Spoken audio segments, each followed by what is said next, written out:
வணக்கம் நண்பர்களே. இன்றைய ஆன்மீக கதைகள் சேனலில் கோடான கோடி மக்களின் குலதெய்வமாக விளங்கும் முனீஸ்வரர் பூஜையை பற்றி காணலாம். முனீஸ்வரன் சிறப்புகளை பற்றியும் வீடுகளிலும் ஆலயங்களிலும் செய்யப்படும் வழிபாட்டின் முழு விவரங்கள் பற்றியும் காணலாம். முனீஸ்வரனுக்கு மந்திரம் உண்டா? பூஜை புனஸ்காரங்கள் என்ன? பரமேஸ்வரனுக்கும் முனீஸ்வரனுக்கும் என்ன தொடர்பு? முனீஸ்வரனுக்கு ஈஸ்வர பட்டம் சூட்டி அழைப்பது ஏன்? முனீஸ்வரன் சைவமா அசைவமா? முனீஸ்வரனுக்கு போதை வஸ்துக்கள் படைப்பது ஏன்? இப்படி பலதரப்பட்ட கேள்விகளுக்கு இப்பதிவில் பதில் உள்ளது. அது மட்டுமல்லாது, இந்த முனீஸ்வரர் கதைகளை நான் பகுதிகளாக பிரித்து தந்துள்ளேன். அனைத்து பாகங்களும் மிகவும் சுவாரஸ்யமாகவும் பக்திமயமாகவும் பரவசமூட்டும் கதையாகவும் இருக்கும். உங்களுக்கு முனீஸ்வரர் குலதெய்வமாக இருந்தால் இந்த பக்தி பதிவை கண்டிப்பாக பார்த்து மகிழுங்கள். உங்களுக்கு உபயோகமாக இருக்கட்டும். அது மட்டுமல்லாது, முனீஸ்வரருடைய அருளும் கிடைக்கட்டும். முனீஸ்வரன் பற்றிய தெளிவான விளக்கத்தையும் நாம் தெரிந்து கொள்ளலாம். முனீஸ்வரனுக்கும் புராண இதிகாசத்துக்கும் தொடர்பு உண்டா? முனீஸ்வரன் வீரமானவரா சாதுவானவரா? இப்படிப்பட்ட பல சுவாரஸ்யமான கதைகள் நம்முடைய ஆன்மீக கதைகள் சேனலில் தொடர்ந்து தரப்படும். மறக்காமல் நம்முடைய சேனலை சப்ஸ்கிரைப் செய்து அனைத்து தகவல்களையும் தெரிந்து கொள்ளுங்கள். முனீஸ்வரனின் வீரம் செறிந்த தோற்றத்தை போல அவர் வரலாறும் விறுவிறுப்பானது. முனீஸ்வரன் இந்த சொல்லுக்கு பின்னால் பல அற்புத அருளாடல்களும் அதிசயமான நிகழ்வுகளும் ஆச்சரியமான வழிபாடுகளும் ஆழ்ந்த நம்பிக்கைகளும் மெய் சிலிர்க்கும் வண்ணம் உறைந்துள்ளன. முனீஸ்வரன் சக்தி வாய்ந்த குலதெய்வம். இவரது துணையால் தமிழகத்திலும் சிங்கப்பூர், மலேசியா போன்ற தமிழர்கள் வாழும் இடமெல்லாம் பல்லாயிரக்கணக்கான குடும்பங்கள் நம்பிக்கையோடு வாழ்கின்றன. முனீஸ்வரன் வனங்களில் எல்லை சாமியாகவும், ஊர்களில் காவல் தெய்வமாகவும், கோயில்களில் பரிவார தெய்வமாகவும், வீடுகளில் குல தெய்வமாகவும் இருந்து காத்து வருபவர். திருமணம் நிச்சயித்து நடத்தும் முன்பும், காது குத்துதலுக்காகவும், பிள்ளை பேறு வேண்டியும் வீடுகளில் முனீஸ்வரன் பூஜை தொன்று தொட்டு முக்கிய விசேஷமாக நடத்தப்படுகிறது. ஜாதி மதம் கடந்து பல சமூகத்தினராலும் தீவிர பக்தியோடு வணங்கப்படுபவர் முனீஸ்வரன். முனீஸ்வரன் பலர் வாழ்வில் நேரில் தோன்றி உறவாடிய சம்பவங்களை கேட்கையில் மெய் சிலிர்க்கிறது. மரமாகி கல்லாகி சிலையான முனீஸ்வரன் வரலாறு அலாதியானது. பாமர மக்களின் பாசமிகு தெய்வம், இன்னல் தீர்த்து இனிமை தரும் இதய தெய்வம். உலகில் தமிழர்கள் எங்கெல்லாம் இருக்கிறார்களோ அங்கெல்லாம் முனீஸ்வர வழிபாடு நிச்சயம் உண்டு. இன்றளவும் முனீஸ்வரன் துணை எனும் நாமம் தாங்கி தமிழகம் எங்கும் ஓடும் வேன்களும் லாரிகளும் கார்களும் ஆட்டோக்களும் முனீஸ்வரன் மேல் மக்களுக்கு இருக்கும் அசைக்க முடியாத நம்பிக்கையை பறைசாற்றுகின்றன. முனீஸ்வரரின் உருவ அமைப்பானது பார்ப்போரை மெய் சிலிர்க்க வைக்கும்.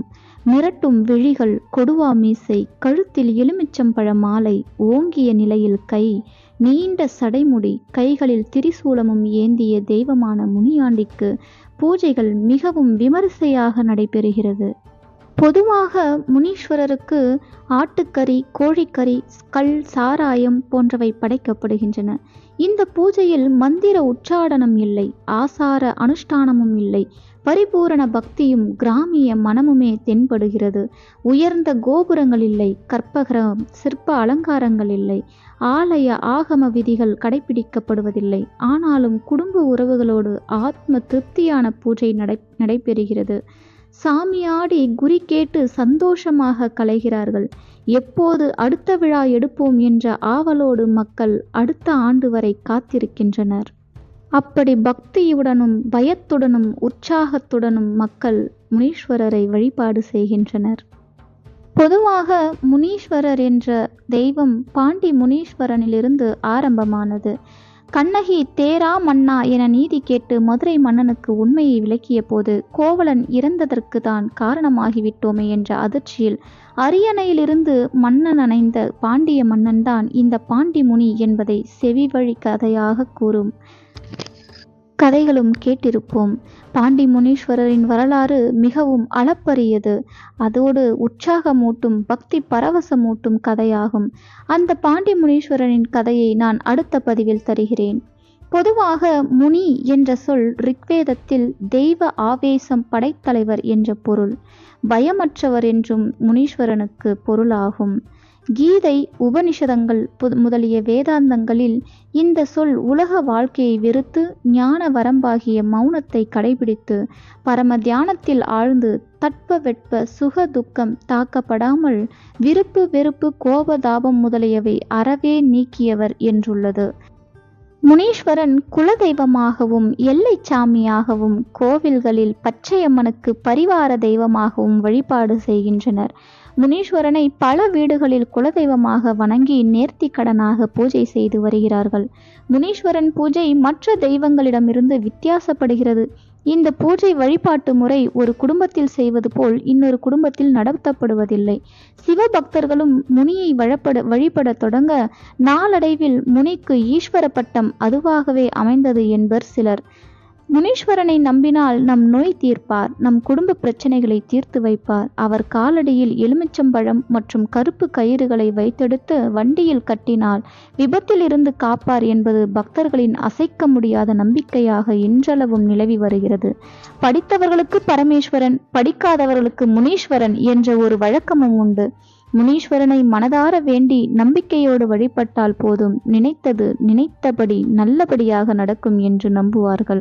அதனால்தான் பிள்ளைகளுக்கு முடி இறக்கி காது குத்தும் போதும் பிள்ளை பேறு வேண்டியும் குலதெய்வமான முனீஸ்வரனுக்கு படையலிட்டு பூஜை செய்கிறார்கள். முனீஸ்வரனுக்கும் அசைவ படையலும் சைவ படையலும் உண்டு. அசைவம் முனீஸ்வரனுக்கும், சைவம் பால் முனிக்கும் படைக்கப்படுகிறது. முனீஸ்வரனை பற்றி பல வியப்பூட்டும் செய்திகள் கூறப்படுகின்றன. நாம் தவறு செய்தால் நம் தலையில் அடிப்பார், நம்முடன் ஒரு ஆளாக நடந்து வருவார், வானுக்கும் பூமிக்குமாக ஒளி பிழம்பாக காட்சியளிப்பார் என்று பல விஷயங்கள் கிராமப்புறங்களில் பேசுவதுண்டு. முனீஸ்வரனை மந்திர மாயங்களுக்கு பயன்படுத்த முடியாது. முனீஸ்வரனுக்கு எந்த மந்திர வழிபாடும் கிடையாது என்றும் சிலர் கூறுவர். முனீஸ்வரனை வணங்குவதற்கு எந்த கட்டுப்பாடும் கிடையாது. எந்த காலத்திலும் எந்த நேரத்திலும் வணங்கலாம். அவருக்கு பக்தர்களுக்கும் இடையில் யாரும் தேவையில்லை. தன் மூத்த உறவினரிடமிருந்து நம் குறைகளை கூறுவதைப் போல் முனீஸ்வரனிடமும் முறையிட்டு வழிபட்டால் போதும், வீடு செல்வதற்குள் அந்த காரியம் நிறைவேறிவிடும் என்பது பக்தர்களின் அசைக்க முடியாத நம்பிக்கை. முனீஸ்வரன் பனைமர வடிவில் சில கோவில்களில் காட்சியளிக்கிறார். சில இடங்களில் அரச மரத்தின் கீழ் காட்சி தருகிறார். சில இடங்களில் வாகை மரத்தின் கீழ் உள்ளார். முனீஸ்வரன் கோவில்கள் தமிழகமெங்கும் சிறிய பெரிய கோவில்களாக எண்ணிலடங்கா வண்ணம் விரவி கிடக்கின்றன. தமிழகத்தில் முனீஸ்வரனை வழிபாடு செய்யாத கிராமங்கள் இல்லை என்றே கூறலாம். அவ்வாறு பல இடங்களில் பல மக்களால் முனீஸ்வரன் குலதெய்வமாக போற்றப்படுகிறார்.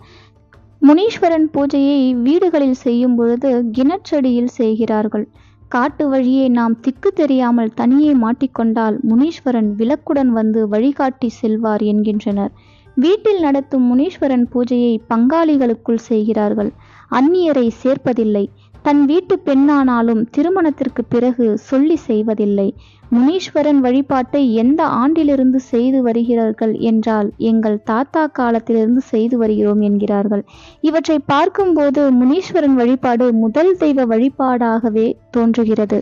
முனீஸ்வரன் யாருக்கும் எந்த கெடுதலும் செய்ய மாட்டார். யாருக்கும் கெடுதல் செய்யாதவர்கள் முனீஸ்வரனுக்கு பயப்பட தேவையில்லை. ஆம், தவறு செய்தால் நிச்சயம் முனீஸ்வரர் அடித்து விடுவார் என்பது இன்றளவும் நிலவி வரும் நம்பிக்கை. முனீஸ்வரனை வணங்குவதற்கு எந்த விரத முறையும் இல்லை. உள்ளன்பு மட்டுமே போதும். தனக்கு உற்ற இன்னல்களை வாய்விட்டு கூறி நம்பிக்கையோடு வேண்டினாலே போதும். முனீஸ்வரன் ஜாதி மதம் பார்ப்பதில்லை. ஏழை பணக்காரன் தெரியாது. நல்லவன் கெட்டவன் மட்டுமே அவனுக்கு தெரியும்.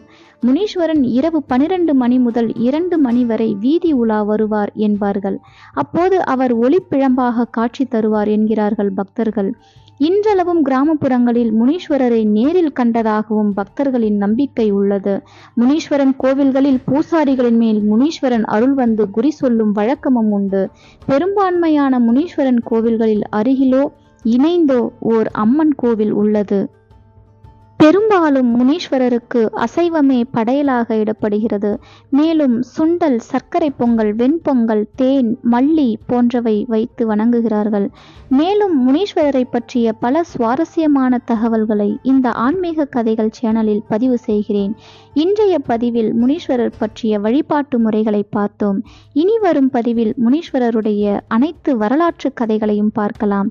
தொடர்ந்து ஆன்மீக கதைகள் சேனலுக்கு ஆதரவு தாருங்கள். இது போன்ற ஆன்மீக கதைகளையும் வழிபாட்டின் முக்கியத்துவத்தையும் கிராம தெய்வங்களை பற்றியும் தெரிந்து கொள்ளலாம். நன்றி, வணக்கம்.